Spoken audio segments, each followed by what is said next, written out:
this is our Comm 303 Project 2 for our final, and we wanted to pick a topic of something that we found interesting, something that we could all relate to, something that we all could put our input on, and so we chose student enrollment at A&M because we're all kind of like, we either have friends in different majors or we're all trying to do different things, so we thought it would be interesting.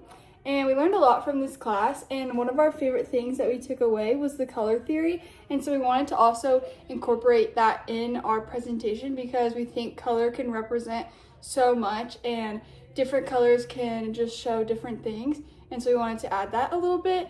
And then as far as Texas A&M University, just a little overview of why we chose it. Like, it's the largest and most diverse student population, and so we just thought it was important to recognize all the different colleges that make up the student population. And so our project goes into detail on how students are dispersed and distributed across like different academic areas, and overall how the university's enrollment is spread out within like different majors and stuff. And so what we want to discover through our data is really show how the students are distributed, and then how, like, what would that reveal about the students' interests, their growth, like everything. And so we kind of wanted to show some patterns and stuff. So I'll pass it to the next person to show all of that. Okay, I am going to be talking a little bit on the background of our project. So, Texas A&M has a very interesting academic structure because Texas A&M's population reaches over 70,000 students.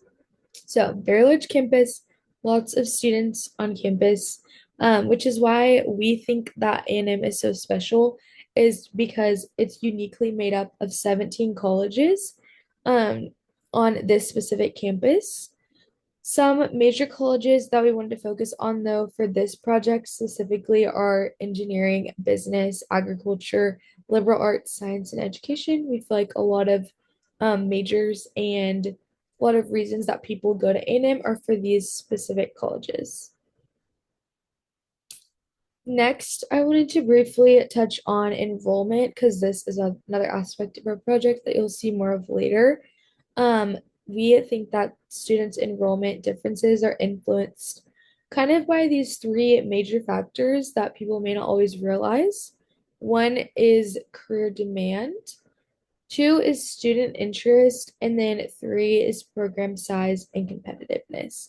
And so the next person is going to give you a little bit more insight into all these, how all these patterns like will connect.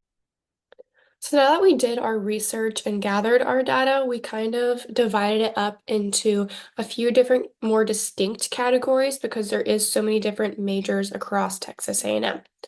Our data was organized in Excel and Google Sheets, and this was kind of to ensure accurate visualization, structured format, and it just allows for easier analysis.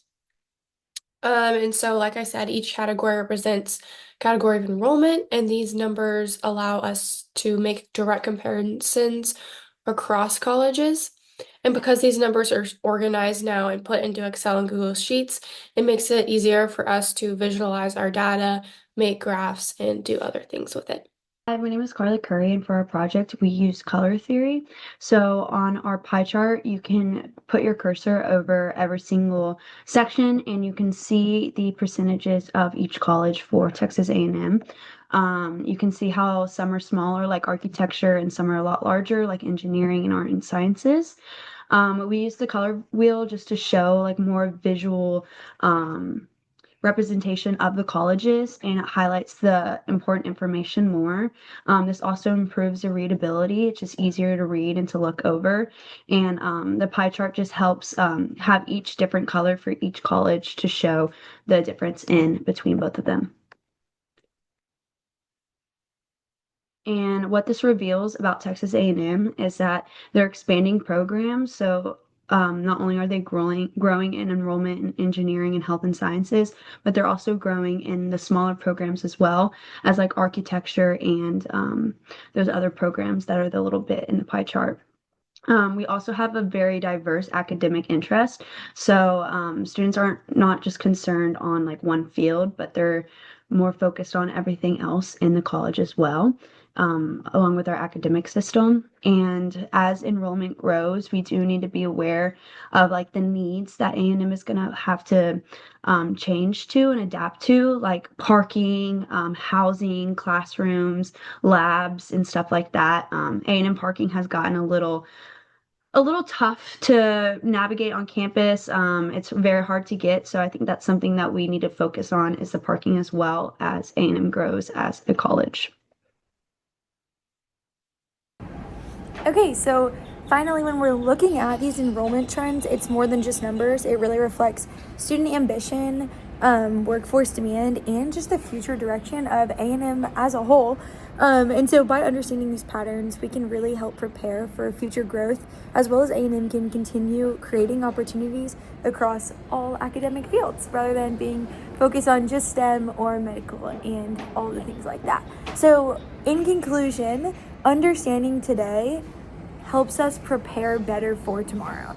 That's what we're really doing, looking at these enrollment trends. We're looking in reflection, we're looking in future, and just taking in all of this as a whole. And then finally, we just wanted to say a really special thank you to you, our amazing professor, for just being so enthusiastic and happy and just really making such a fun and creative environment for us in class this year. So yeah, thank you so much from all of us. We really appreciate you and hope you have a great summer.